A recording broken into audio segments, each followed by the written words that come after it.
10 kebiasaan orang Jepang yang bikin rumah tidak pernah kotor sebelumnya. Pastikan klik tombol subscribe, share, dan like dulu ya, agar channel ini bisa lebih berkembang, bermanfaat buat lebih banyak teman-teman yang lain. Terima kasih. Yuk lanjut deh. Pernah nggak sih kamu berdiri di tengah rumah, ngeliat sekeliling, terus tiba-tiba capek sendiri? Padahal kamu nggak lagi ngapa-ngapain. Cuma berdiri, tapi rasanya kayak rumah ini teriak pelan-pelan ke kamu. Berantakan, penuh, ribut. Yang bikin bingung, kamu merasa sudah sering beberes. Nyapu iya, ngepel iya, mindahin barang iya. Tapi entah kenapa, rumah selalu balik ke kondisi awal, kayak game yang di-reset. Dan yang paling bikin sedih, kadang kamu jadi nyalahin diri sendiri.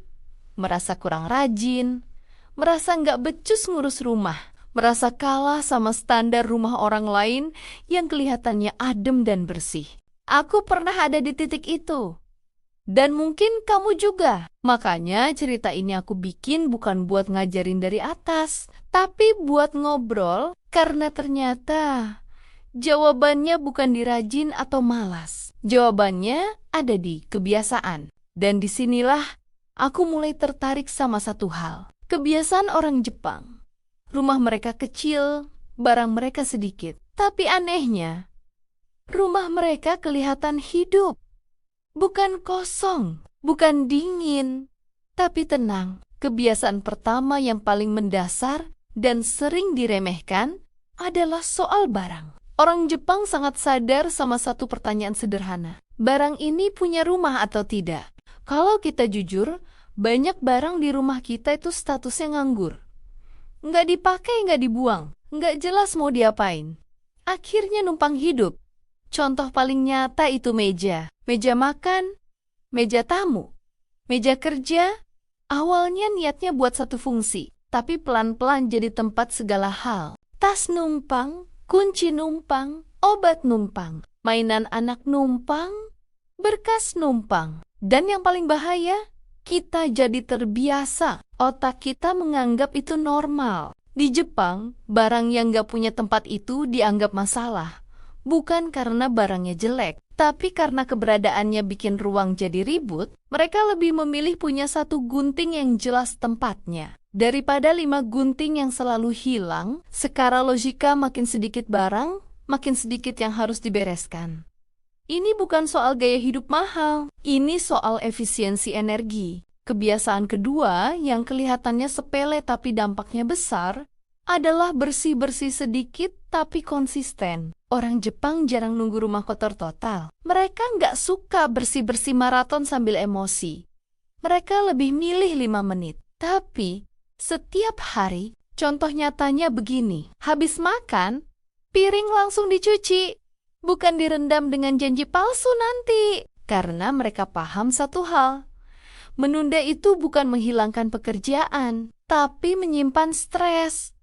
Kalau piring cuma 1-2, nyuci itu ringan. Tapi kalau sudah numpuk, rasanya kayak dihukum. Dan ini bukan soal waktu, ini soal beban mental. Kebiasaan ketiga, mereka menghargai ruang kosong. Ini yang sering disalahpahami. Banyak orang mengira rumah bagus itu rumah yang penuh dekorasi. Padahal di Jepang, ruang kosong itu dianggap bagian dari desain. Dinding nggak harus diisi, rak nggak harus penuh. Kenapa? Karena mata butuh istirahat, pikiran butuh jeda. Secara psikologis, ruang yang terlalu penuh bikin otak terus bekerja tanpa sadar. Makanya di rumah Jepang, kamu jarang lihat pajangan berlebihan. Bukan karena nggak mampu, tapi karena sadar batas. Kebiasaan keempat, mereka sangat disiplin soal pintu masuk rumah.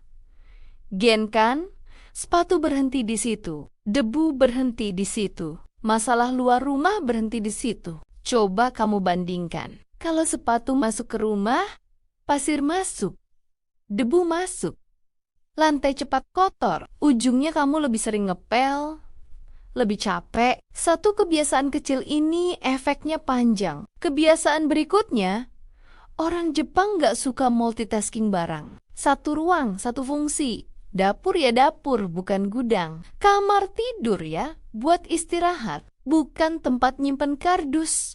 Secara psikologis, ruang yang fungsinya jelas bikin pikiran lebih fokus. Kebiasaan keenam, mereka membiasakan mengembalikan barang ke tempatnya.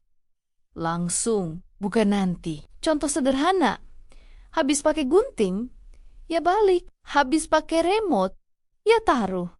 Kedengarannya remeh. Tapi bayangkan kalau satu hari kamu menunda semua hal kecil. Capeknya numpuk. Kebiasaan ketujuh yang jarang dibahas, mereka mendesain rumah supaya mudah dibersihkan. Bukan cuma cantik, furnitur berkaki, lantai mudah dilap, rak tertutup. Ini arsitektur yang berpihak ke manusia, bukan ke ego. Kebiasaan kedelapan, orang Jepang sangat melibatkan anak dalam urusan rumah. Bukan dengan marah, tapi dengan kebiasaan. Anak main, lalu anak beresin kembali apa yang ia gunakan. Bukan karena dipaksa, tapi karena sudah menjadi kebiasaan sehari-hari. Tidak harus sempurna, tidak perlu rapi seperti orang dewasa. Yang penting dilakukan terus-menerus dengan konsisten. Ini bukan tentang anak yang pintar atau cepat mengerti, tapi tentang lingkungan yang membentuknya. Bukan soal anaknya, melainkan soal sistem dalam keluarga yang memberi contoh. Aturan jelas dan pengulangan setiap hari sampai menjadi karakter.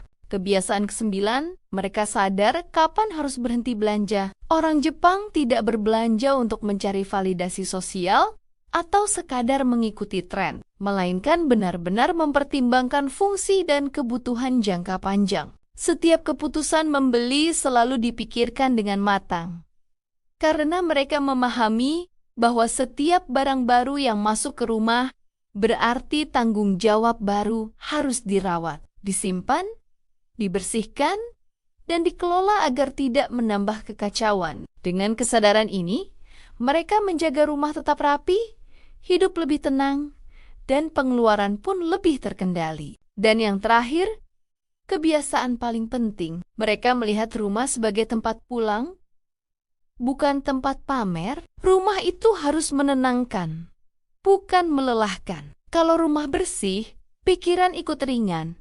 Kalau rumah rapi, emosi lebih stabil. Dan dari semua kebiasaan ini, aku belajar satu hal. Rumah bersih itu bukan tujuan, tapi hasil dari kebiasaan kecil yang konsisten. Kalau selama ini kamu ngerasa gagal, tenang, kamu bukan malas. Kamu cuma belum punya sistem yang tepat. Pelan-pelan, satu kebiasaan dulu, karena rumah yang tenang itu bukan soal sempurna, tapi soal damai. Terima kasih sudah menemani dan mendengarkan ceritaku sampai akhir. Sampai ketemu lagi di video berikutnya.